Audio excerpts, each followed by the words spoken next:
Une fois la bande au complet, le convoi peut se mettre en route. De convoi, il s'agit en fait d'une caravane baptisée la caravane du bonheur. 2 équipes, une vingtaine de véhicules escortés par des motards. Direction Abengourou, 210 km d'Abidjan. Le voyage sera animé de plusieurs escales. Comme nous sommes sur 2 axes, donc une équipe va rester sur place pour faire l'axe 1 qui sera constitué de Azagué, Agou et Yakasémé et d'autres localités. Et l'axe 2, une autre équipe va se charger de couvrir l'axe 2, histoire d'être un peu plus efficace et arriver, on va dire, à Bangourou, qui est la zone finale. Moins d'une heure plus tard, Yakasémé, notre première escale. Dans ce gros village acquier du département d'Azopé, c'est le début de la énième action citoyenne des Zinzins du bonheur. Nous sommes passés à Yakasémé pour donner 90 kits scolaires qui comportent un sac d'école, des tenues, des kakis pour les hommes et puis des carreaux pour les filles. Dans le même kit, il y a des cahiers, une trousse, des bics. Jusqu'à Bengourou, ce sont plus de 900 kits scolaires qui sont distribués dans une dizaine de localités. Visiblement, le geste est un coup de pouce pour plusieurs familles modestes du milieu rural. En témoignent les explications du responsable du comité de gestion des établissements scolaires du groupe scolaire de Yadio, village de la sous-préfecture d'Akoupé. Dans le milieu rural, nous avons tous les problèmes. Promptement à l'heure là, on n'a pas de solde. Il faut attendre le prix du produit. Si on n'a pas donné le produit, tu ne peux pas avoir des moyens. Or, peut-être que tu as le produit qui est déjà là. Donc nous avons des difficultés, d'énormes difficultés même pour faire la rentrée scolaire. Quand on voit un enfant qui vient à l'école et on lui donne ce genre de cadeaux, il est très content. Et aussi les parents, ceux qui n'ont pas les moyens que les enfants ont ça, ils peuvent avoir, ils ont leur tenue, ça les facilite. Ils ont un sac encore, très bien pour eux. Des heureux, les Zinzins du bonheur en ont fait. Eux qui, depuis 6 années maintenant, ont fait de l'aide aux enfants et personnes en détresse leur credo. Nous avons décidé de nous mettre au service de la population, mais la population la plus faible, c'est-à-dire les enfants, parce que nous agissons sur l'enfance de 4 ans à 14 ans. Donc c'est ça notre leitmotiv. Nous sommes conscients que l'État à lui seul ne peut pas tout faire.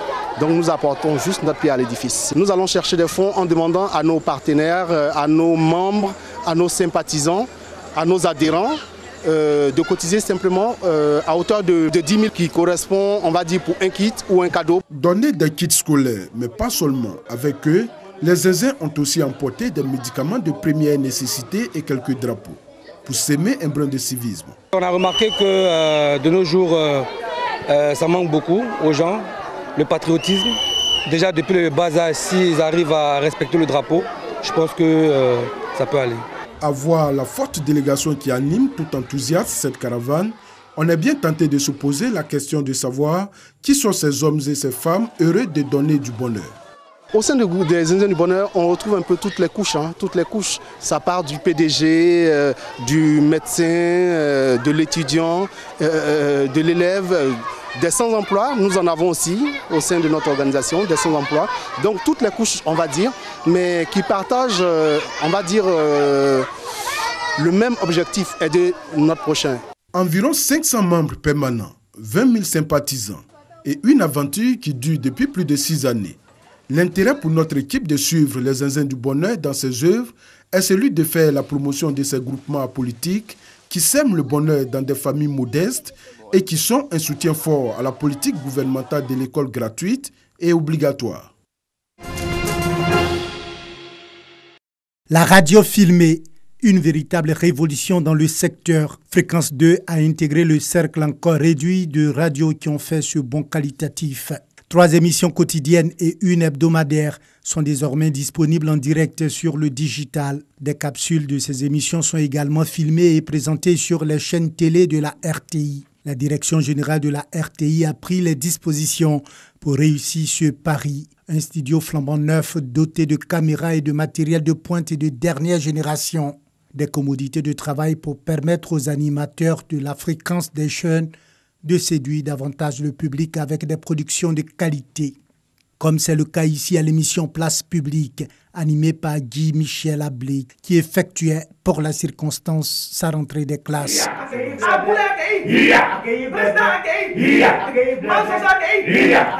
Fréquence 2 fait partie des 5 meilleures radios les plus écoutées en ce moment, selon les sondages de la structure Africascope. La radio filmée va donner encore une autre couleur à la chaîne, selon les responsables de la RTI. Une autre façon de voir la radio, désormais ils ne se contenteront plus d'écouter. Ils pourront voir, ils auront le choix de soit se contenter du son ou d'associer l'image et de vivre l'ambiance en direct des studios de Fréquence 2. Quelqu'un pourra me dire, mais on a l'habitude de voir des images des studios de radio, mais ce ne sera pas dans le même format parce que cette fois, c'est vraiment de la vidéo faite pour la radio et on va dire que la télévision ou du moins la radio s'invite à la télé. Nous savons tous que la concurrence sera rude, mais nous ne cessons de le dire, la RTI ne sera pas débordée. La RCI sera à la hauteur. Et cette cérémonie que nous venons de voir nous rassure. Ce n'est pas la première fois, nous avons déjà commencé certaines actions. Ce que nous venons de voir vient s'ajouter à ce que nous avons commencé à faire. Après Fréquence 2, le directeur général Amadou Bakayoko a promis également de mettre les moyens à la disposition de Radio Côte d'Ivoire pour être à la hauteur de ses ambitions. Anxiété et peine se lisent sur le visage des transporteurs à chaque voyage sur ce tronçon. L'actuelle voie principale qui relie San Pedro à Méagui au niveau du village de Guiré sous-préfecture d'Oupouyo est à nouveau coupée après de fortes pluies qui se sont abattues ces derniers jours sur cette région. Le bitume s'est littéralement effondré, laissant place à un trou béant. Si ça te surprend, c'est la mort directe, il n'y a rien à faire. Cette situation provoque le ralentissement du trafic routier dans cette zone. Le goudron est cassé, il n'y a plus de circulation, les remorques sont garées. Même pour aller payer manger, on n'arrive plus à manger. Vraiment, la voie, si c'est coupé, ça ne nous arrase pas. Ça nous pénalise. Ça fait combien de jours on est ici. Nous, camions ne peut pas circuler comme il veut. D'ailleurs, il y a un dégât qui était fait dans le coin là. Il y a un camion qui était tombé ici. Donc, ça n'arrase pas la population, plus que nous qui sommes transportés. Les jeunes du village ont créé un passage de fortune juste à côté du bitume effondré pour contourner l'obstacle. On a été informés de la situation. Nous, les jeunes, nous sommes sortis à trouver un chemin, un passage pour que les voitures puissent passer en attendant que la voie ne puisse s'arranger. En tout cas, même dans ce trou, il y a une voiture qui est tombée. Les autorités administratives locales se sont rendues sur les lieux pour constater les dégâts. Elles envisagent prendre des mesures pour trouver une solution pérenne et garantir la sécurité des usagers. Les électeurs togolais seront appelés à voter le 20 décembre pour des législatives et un référendum le 16 décembre et aussi ils sont appelés pour des élections locales. La Commission électorale nationale indépendante n'a pas révélé la question exacte qui sera soumise au référendum, mais il est fort probable que les électeurs togolais devront voter pour ou contre la révision constitutionnelle prévoyant la limitation non rétroactive à 2 du nombre de mandats présidentiels. Faure Singbe est au pouvoir depuis 2005.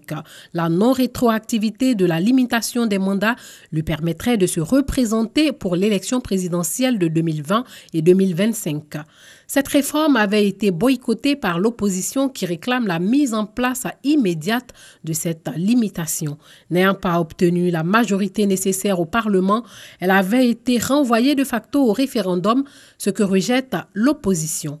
La coalition de 14 partis d'opposition qui avait organisé des marches de protestation dans les grandes villes du pays pour demander la démission du président Faure Singbe avait refusé la tenue des législatives avant la fin de l'année, craignant des fraudes dans le contexte de crise actuelle.